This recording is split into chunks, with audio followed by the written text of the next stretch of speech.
voulait la sensibiliser des problèmes actuels, des problèmes que nous, jeunes, on a remarqués et que certains adultes négligent, sous peine d'argent, de politique ou autre.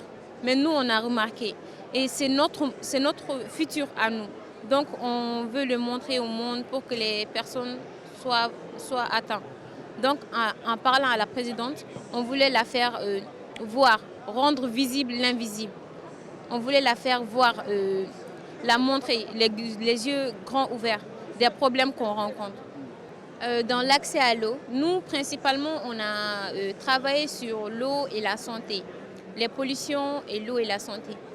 Et il faut savoir qu'au Mali surtout, le fleuve est très pollué.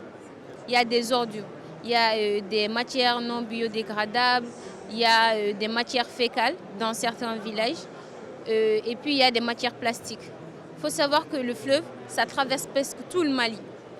De Kidal, ça passe vers Kidal, de Gao, ça passe vers Bamako, et puis ça descend vers Sikasso. Ça passe par tout ça.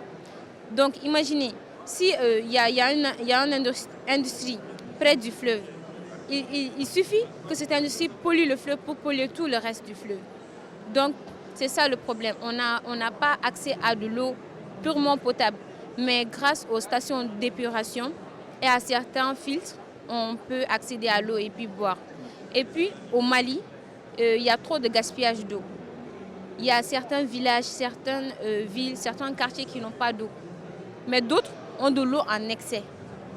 La répartition n'est pas équilibrée. Certaines utilisent jusqu'à faire des piscines ouvertes comme ça, laisser l'eau se balader, alors que d'autres marchent des kilomètres, j'ai bien dit des kilomètres, pour trouver de l'eau potable. De retour au Mali, d'abord nous allons visiter des laboratoires pour voir les différentes étapes et puis des stations d'épuration pour voir les différentes étapes pour rendre l'eau potable.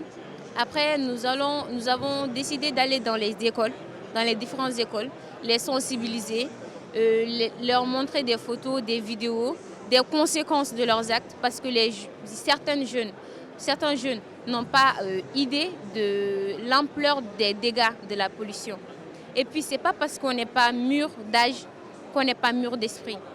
On est plus mûr que certains adultes. Même si beaucoup d'adultes sont intelligents et sages, des enfants aussi peuvent l'être. Et ce n'est pas parce qu'on est des enfants qu'on doit nous négliger. On a le droit d'être écoutés. Et aujourd'hui, je suis très fière de représenter les clubs jeunes de Bamako, de Maroc, du Sénégal.